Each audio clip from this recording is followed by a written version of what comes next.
సుమన్ గారు, మానస గారు, ఎం సుమన్, ఎం మానస, నిజామాబాద్. అక్కడి నుంచి వచ్చారు. భర్త వయసు 35 సంవత్సరాలు, భార్య వయసు 35 సంవత్సరాలు. ఆవిడికి ఇర్రెగ్యులర్ సైకిల్స్, పెళ్ళయి 6 ఏళ్ళు అయ్యింది. ఆవిడ ఒంట్లో ఫైబ్రాయిడ్ ఉంది, ఇంట్రామ్యూరల్ ఫైబ్రాయిడ్. టెక్స్ట్ బుక్లన్నీ ఒకే మాట చెప్తాయి. ఫైబ్రాయిడ్లో కల్లా ప్రమాదకరమైన ఫైబ్రాయిడ్, పిల్లలు పుట్టనివ్వని ఫైబ్రాయిడ్, ఇంట్రామ్యూరల్ ఫైబ్రాయిడ్.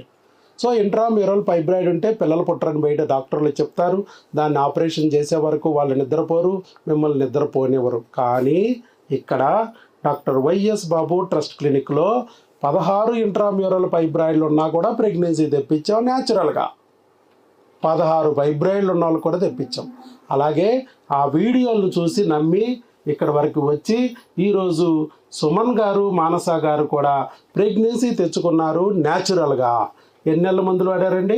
3 నెలలు. 3 నెలల్లో ఆపరేషన్ లేదు, ఐవీఎఫ్ లేదు. ఆల్రెడీ వారికి ఇంతకుముందు మరి అవన్నీ చెప్పారు బయట. ఆపరేషన్లు అన్నారు, ఐవీఎఫ్లు అన్నారు, అవన్నీ చెప్పారు. కానీ ఇక్కడ ఇవేమీ లేకుండానే ప్రెగ్నెన్సీ తెచ్చుకున్నారు న్యాచురల్గా. వారి యొక్క అనుభవాలు ఒకసారి వినే ముందు ఇదిగో రిపోర్ట్లో కూడా స్కానింగ్లో ఇప్పటికి కూడా ప్రెగ్నెన్సీ ఉందని స్కానింగ్ ఇస్తూనే ఇంట్రామ్యూరల్ ఫైబ్రాయిడ్ కూడా అక్కడే ఉందని కూడా ఇచ్చారు. గడ్డే, బిడ్డే. గడ్డని తీయక్కర్లేదు. గడ్డ రావడానికి కారణాన్ని గుర్తించి, అది క్రిముల వల్ల వచ్చిన చిముగడ్డ లేకపోతే హార్మోన్ల సెగ వల్ల వచ్చిన సెగ్గడ్డ గుర్తించి, ఆ క్రిములైతే క్రిములకు బిల్లలు పెట్టి ఆ క్రిములను చంపి గడ్డని అనగొట్టి బిడ్డను రప్పిస్తాం. అదే హార్మోన్ల సెగ అయితే ఆ సెగకు కారణమైన హార్మోన్లు గుర్తించి వాటిని తగ్గించి ఆ గడ్డని అణిగగొట్టి బిడ్డని రప్పిస్తాం. ఒక్కసారి బిడ్డ వచ్చిందంటే గడ్డలన్నీ అణిగిపోతాయి అని మనం ఇంతకుముందే చెప్పాం. అదే పరిస్థితుల్లో ఇప్పుడు వారికి కూడా ప్రెగ్నెన్సీ తెచ్చుకున్నారు. Early gestation intramural fibroid is there అని అక్కడ రాసిచ్చారు. అలాగే beta HCG urine test positive కాదమ్మా, ఇలా స్కానింగ్లో కూడా ప్రెగ్నెన్సీ కనపడాలి. అలాగే బ్లడ్ టెస్ట్లో కూడా బీటా హెచ్సిజీ 5 దాటాలి అన్నాం, 10/152. సో 3 రకాలుగా pregnancy confirm. Urine test positive, blood టెస్ట్లో 10/152, స్కానింగ్లో గర్భసంచిలో వచ్చింది, ట్యూబుల్లో రాలేదు. ఇది 3 రకాలుగా ప్రెగ్నెన్సీ కన్ఫామ్ చేసాం. Pregnancy confirm.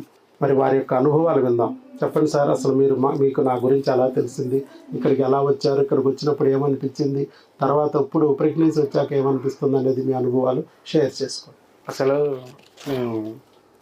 మా రిలేషన్ వాళ్ళు చెప్పారు, ఇట్లా మేము రిలేషన్ వాళ్ళ ఇంటికి వెళ్తే కానీ అప్పుడు చెప్పారు, మేము వైజాగ్ వెళ్ళాము, విజయవాడ వెళ్ళాము, ఇట్లా సార్ దగ్గరికి వెళ్ళాము, కన్ఫర్మ్ చేసుకున్నాము.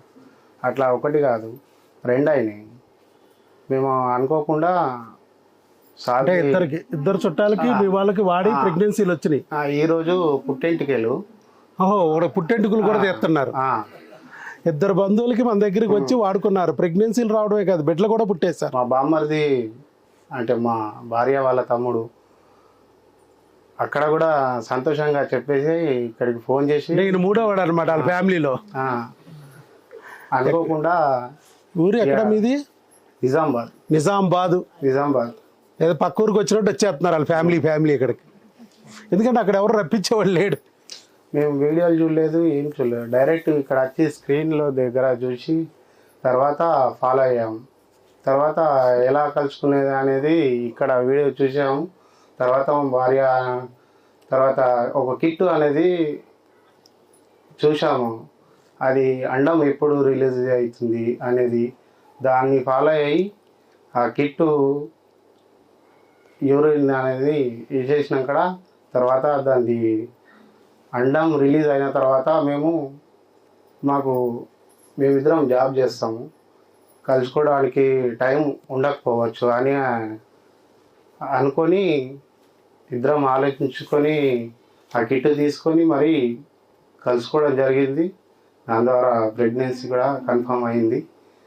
దానివల్ల మాకు కూడా సంతోషం, డాక్టర్ బాబు గారికి కూడా సంతోషం. తన గోళీలు వాడడం, తన చేయిలతో మైమన, మరి అమ్మవారి కనకర దుర్గమ్మ మైమన తెలియదు, కానీ మాకు ఇక్కడికి వచ్చినాక కన్ఫర్మ్ అయింది. త్వరలో కూడా మీకు కూడా కన్ఫర్మ్ కావాలని కోరుకుంటున్నాను. సారు కూడా మందులతో మీరు కూడా ప్రతి ఒక్కరు ఎలాంటి ఇబ్బందులు లేకుండా బ్రెయిన్లో ఏది పెట్టుకోకుండా ఇద్దరు కొట్టుకోకుండా కూడా సంతోషంగా ఉండి మంచిగా ఆనందంగా ఉండాలని నేను కోరుతున్నాను. నేను హ్యాపీగా ఉన్నాను, మా భార్య హ్యాపీగా ఉంది. నాతో పాటు మీ అందరూ కూడా ఇలా చెప్పడానికి స్టేజ్ పైకి మీరు అందరు రావాలని నేను కూడా కోరుకుంటున్నాను. All the best. వారు భర్త ఒక చోట, భార్య ఒక చోట జాబులు చేసే వాళ్ళందరికీ మేము చెప్పేది ఒకటే, మేము ఆల్రెడీ వీడియోలో కూడా చెప్తున్నాను. నేను మన ఎక్కటి హబ్ అనేది ఒక ఛానల్ ఉంది. నా దగ్గర రావడం అని కాదు, నా దగ్గరికి వచ్చి ఒక 500 ఇవ్వాలి ఇల్లు అనేది కూడా నాకేం ఆలోచన లేదు. 500 కూడా నాకు సంవత్సరం ఫీజు. సో మీ బిడ్డ పుట్టే వరకు 500 ఇక్కడ ఫీజు. సో మెయిన్ మన ఎక్కటి హబ్ అనే ఛానల్లోకి వెళ్ళి మ్యాజిక్ నెంబర్ 14 అని ఒక వీడియో ఉంటుంది. ఓవ్యులేషన్ టైంని ఎలా క్యాలిక్యులేట్ చేయాలనేది ఆ వీడియోలో స్పష్టంగా 12 నిమిషాల వీడియో క్లియర్గా ఎగ్జాంపుల్స్ వేసి మరీ ఎక్స్ప్లెయిన్ చేశాను. అది ఎవరికైనా అర్థమవుద్ది. చక్కగా వీడియో చూసుకుని డేట్స్ క్యాలిక్యులేట్ చేసుకోమన్నాను. చేసుకుని ఆ రేంజ్ ఉంటుంది. ఆ రేంజ్ గత 6 నెలల నుంచి డేట్లలో ఎప్పుడు మ్యాక్సిమం డేటు, ఎప్పుడు మినిమం డేటు వస్తుందో చూసుకుని ఆ మధ్యలో ఉన్న డేస్లో మీరు కలవాలి.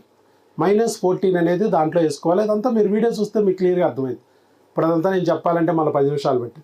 సో అది ఒకటి చూసుకోండి. ఎక్కటి హబ్ అనే ఛానల్లో ఉంది. ఎక్కటి హబ్లోకి వెళ్ళి మ్యాజిక్ నెంబర్ 14 అని కొడితే వీడియో వచ్చేస్తుంది. మన వీడియోలు బోల్డ్ ఉన్నాయి, వేలల్లో ఉన్నాయి. కాబట్టి ఎతకాలంటే మీకు కష్టం. ఎక్కటి హబ్ అనే ఛానల్లోకి వెళ్ళి యూట్యూబ్లో మ్యాజిక్ నెంబర్ 14 అని సెర్చ్లో కొడితే వచ్చేస్తుంది ఆ వీడియో. Ovulation time calculate. అలాగే వాళ్ళు కూడా జాబ్ చేసేవాళ్ళు కాబట్టి అది చేసుకోండి అన్నది ఒకటి. రెండోది ఓవ్యులేషన్ కిట్లు కూడా మేము ఇచ్చాం. ఇక్కడ ఇస్తాం లేదా బయటైనా కొనుక్కోమంటాం.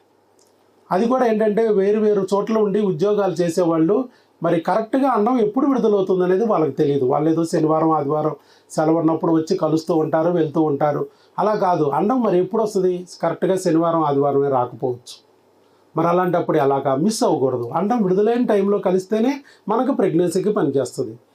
అందుకోసం ఏం చెప్పాము, దాన్ని ఓవ్యులేషన్ కిట్ ఇచ్చి డేట్ వచ్చిన 10వ రోజు నుంచి 25వ రోజు వరకు డైలీ ఒక కిట్టు 2 చుక్కల యూరిన్ దాంట్లో వేస్తే ప్రతిరోజు ఒక గీత వస్తుంది, ఒకరోజు రెండో గీత వస్తుంది. ఆ రెండో గీత లైట్గా వచ్చినా సరే మీరు ఆ రోజు నుంచి ఇద్దరు దగ్గర ఉండండి. ఒక 2-3 రోజులు, ఒక నెల మీరు సెలవు పెట్టుకోండి, 2-3 రోజులు సీఎల్లో అటు వెళ్ళండి. ఒక నెల ఆయన సెలవు పెట్టుకుంటాడు, ఇటు వస్తాడు. అటు ఆల్టర్నేటివ్ మంత్స్లో సెలవు పెట్టుకుంటే అక్కడ మీకు జాబ్కి కూడా ఇబ్బంది లేదు. సో అలా మీరు ట్రై చేసుకుంటూ ఉంటే మధ్యలో ఎక్కడో చోట ప్రెగ్నెన్సీ వస్తుంది. మన క్రిములు, ఆ క్రిములకు సంబంధించి మందులు 2 నెలలు ఉంటాయి, వాడుకోండి అన్నాను. హార్మోన్లకు సంబంధించి 2 నెలలు ఉంటాయి, వాడుకోమని చెప్పి క్రిములకి హార్మోన్లకి టెస్టులు చేసి దానికి తగ్గ మందులు ఇచ్చి, అది కూడా కొరియర్ ద్వారా కావాలంటే కొరియర్ ద్వారా పెట్టుకోవచ్చు, దూరం కాబట్టి తెప్పించుకోండి. అది వాడుకునే విధానం మన టెలికాలర్ ద్వారా మీరు కనుక్కుని వాడుకోవచ్చు. ఉదయం 10 నుంచి సాయంత్రం 5 వరకు మనకు 3 టెలికాలర్ నెంబర్లు అందుబాటులో ఉంటాయి. మందులు వచ్చాక మీరు కొరియర్ పెట్టించుకున్నాక మీ ఇంటికి ఉంటే మీ ఇంటికి, డిటీడీసీ ఉంటే మీ ఇంటికి లేకపోతే మీ షాపులకో బంధువులకో ఉంటే వాళ్ళ ఇంటికి పెట్టించుకుని మందులు తెప్పించుకుని ఆ ఫోటో తీసి వాట్సాప్ పెట్టేస్తే మీకు ఎలా వాడాలనేది మన వాళ్ళు టెలికాలర్స్ ఎక్స్ప్లెయిన్ చేసేస్తారు, వాడుకోవచ్చు. మధ్యలో ప్రెగ్నెన్సీ వస్తే మాకు ఇన్ఫామ్ చేయండి. లేదు మందులు అయిపోయినాయి ప్రెగ్నెన్సీ రాలేదంటే నెక్స్ట్ మంత్ కోర్సు మళ్ళీ కొరియర్ పెట్టించుకోండి.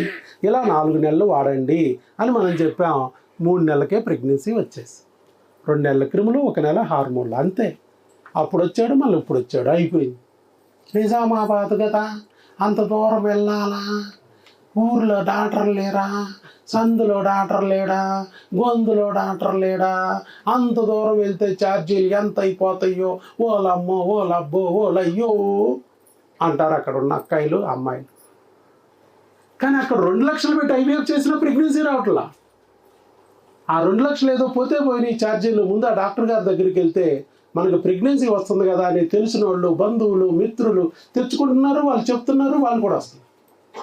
ఇప్పుడు ఇది ఎలా వచ్చాడు, 2 చెబితే వచ్చాడు. అలాగే పిల్లలు పుట్టేశారు, పుట్టింటుకులు కూడా దించేసుకుంటున్నారు, పేర్లు కూడా పెట్టేసుకుంటున్నారు, అన్నప్రాసన కూడా చేసేస్తున్నారు, అంతే కదా. అన్నప్రాసన కూడా అయిపోతున్నాయి కదా. అప్పుడు వచ్చింది మీకు కూడా. మరి మీకు కూడా వాళ్ళు చెప్పారు, మీరు వచ్చారు, ఈ లోపల మీరు కూడా సాధించారు. ఇప్పుడు మీరు కూడా ఇంకోరిని ఎవరైనా పంపిస్తారు, వాళ్ళు వస్తారు, వాళ్ళు లాభం పొందుతారు. ఇది ఇంతే. నువ్వు లాభం పొందు, మరో ముగ్గురికి లాభం పొందేటట్టు చెయ్యి. మంచి విషయం ఇది. భగవంతుడి వైపు మనం భగవంతుని ముందు ఉపయోగించుకుని ఎవరో ఒకరి ద్వారా లబ్ధి పొందాలి. మళ్ళా భగవంతుడు మన ద్వారా ఎవరికన్నా లబ్ధి చేయాలన్నప్పుడు మనం భగవంతుడికి హెల్ప్ చేయాలి. అది చేసే అదృష్టం కూడా ఆయన కలిగిస్తేనే చేయగలం, లేకపోతే వీడియో లేం కదా. అది అందుకనే నేను అంటుంది అది. దేవుణ్ణి నమ్మి ఉండండి, గట్టిగా నమ్మి ఉండండి, దారి చూపిస్తాడు, నా దగ్గరికి రాగలుగుతారు. ఈ ఐవీఎఫ్లు ఆపరేషన్లు అనే హింస లేకోకుండా చక్కగా మీ బిడ్డని మీరు చేతిలోకి తీసుకోగలుగుతారు. మీ మామల్లాగా బామ్మల్లాగా జేజమ్మల్లాగా డజన్ కనగలుగుతారు అని చెప్పాను. అదే నమ్మారు. ఈరోజు సుమన్ గారు, మానస గారు కూడా నిజామాబాద్ నుంచి వచ్చి చక్కగా ప్రెగ్నెన్సీ పొందారు. పెళ్ళి 6 ఏళ్ళైనా మరి ఇర్రెగ్యులర్ సైకిల్స్ అయినా మన దగ్గర మందులు వాడి ప్రెగ్నెన్సీ పొందారు. సుమన్ గారు, మానస గారికి మనం గట్టిగా చప్పట్లు కొట్టి అభినందనలు తెలియజేద్దాం. ఆల్ ది బెస్ట్ అండి. అలాగే ఈలోపు ఈ బుక్ ఒకటి మీ ఆవిడ ఫాలో అవ్వాలి. గర్భిణీ స్త్రీ ఆహారము ఆరోగ్యం, ఇది వాడుకొని చదువుకుంటా ఉంటాం.